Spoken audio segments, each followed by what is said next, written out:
कभी कभी लगता है अगर सुभाष चंद्र बोस होते तो शायद देश की तस्वीर ही कुछ और होती। बहनों और भाइयों, दादी माँ की कहानियों में और स्कूल की किताबों और हर देशभक्त के दिल में एक नाम बार बार गूंजता है, नेताजी सुभाष चंद्र बोस। लेकिन साल 1945 में एक खबर आती है कि जापान प्लेन क्रैश में नेताजी नहीं रहे।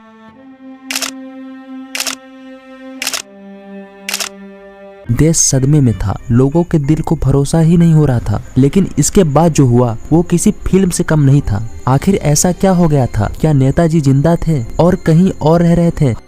हमने जो आजादी की लड़ाई छेड़ रखी है उसे तब तक जारी रखना होगा जब तक हमें मुकम्मल आजादी हासिल न हो। हाँ, कुछ ऐसा ही हुआ जब छुपे हुए डॉक्यूमेंट्स और मिस्टीरियस लेटर्स मिले और एक नाम सामने आया जो हर उत्तर की चाबी बन गया, और वो नाम था Gumnami Baba.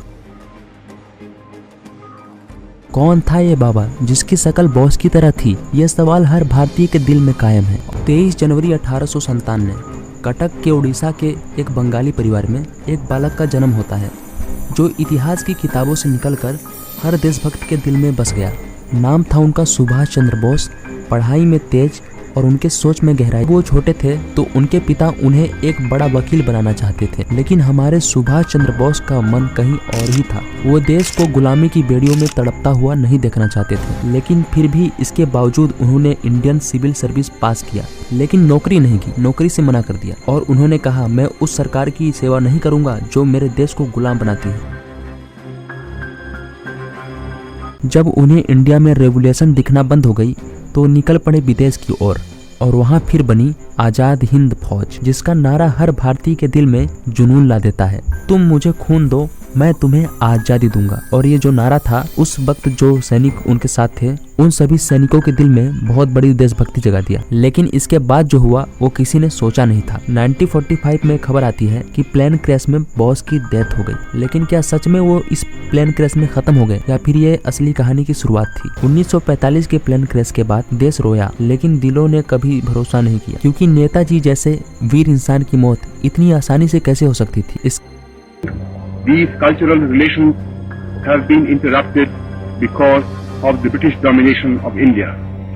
It is however certain that when India is free, these relations will be revived. बहुत सारी अफवाहें उड़ी और बहुत सारी चर्चाएं हुई, और इसी चर्चा से एक नाम सामने आता है, गुमनामी बाबा। उत्तर प्रदेश के फैजाबाद शहर में एक बाबा रहते थे। वो गुमनाम तो थे लेकिन गहराई से पढ़े लिखे थे। वो बॉस की तरह अंग्रेजी बोलते थे, उन्हें कई भाषाओं का ज्ञान भी था, और सबसे चौंकाने वाली बात, उनके पास नेताजी से जुड़े सामान भी थे। जो लोग वहाँ उनके करीब थे उनका मानना था कि ये बाबा सुभाष चंद्र बोस ही थे।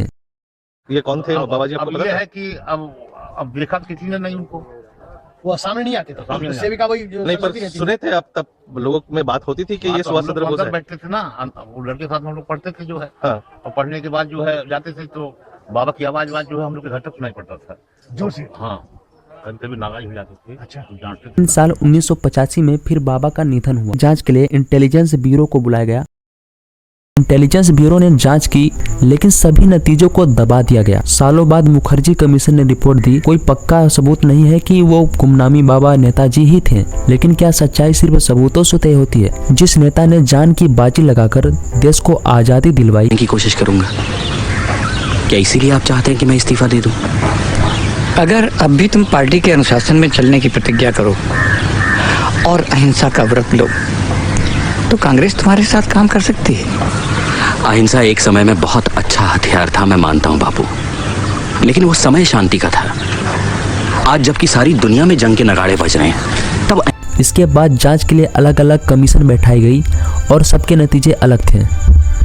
पहली कमेटी का नाम था शाहनवाज कमेटी, जो 1956 में बनी और जिसने प्लेन क्रैश थ्योरी को ही सपोर्ट किया। और फिर इस पर भी बात विवाद हुई और लोगों ने इसको एक्सेप्ट नहीं किया। तो फिर दूसरी कमेटी बनाई गई, खोसला कमेटी, जो 1970 में बनी थी, और उन्होंने भी छानबीन की और उनका भी जवाब यही था कि प्लेन क्रैश से ही नेताजी की मौत हुई है। लेकिन इसके बाद आता है ट्विस्ट। तीसरी कमेटी जो कि मुखर्जी कमीशन थी, उसने जब सन 1999 में रिसर्च करके ये बताया कि नेताजी की मृत्यु प्लेन क्रैश में नहीं हुई, पर इस रिपोर्ट को भी भारत सरकार ने रिजेक्ट कर दिया। आखिर ऐसा क्यों? क्या सच इतना बड़ा था कि करप्ट सिस्टम को हिला डालता, या कोई इंटरनेशनल प्रेशर था? सोचिए, अगर नेताजी 1945 में नहीं मरे थे तो वो इतने साल तक कहाँ थे, और अगर जिंदा थे तो उन्हें भारत आने से रोका क्यों गया? एक देश जो अपने सबसे बहादुर नेता को आज तक ठीक से याद नहीं कर पाया। क्या हम वाकई आजाद हैं? नेताजी की कहानी खत्म नहीं हुई, वो आज भी जिंदा है, हर उस नौजवान के खून में जो देश से प्यार करता है। सच्चाई शायद आज भी छुपी है किसी बंद दराज में, किसी फाइल के नीचे, पर सवाल ये है, क्या हम उस सच्चाई को जानना चाहते हैं? अगर आपको भी लगता है कि नेताजी की सच्चाई सामने आनी चाहिए तो इस वीडियो को शेयर कीजिए और कमेंट कीजिए। वेदों को लाकर विभिन्न दिशाओं में सारी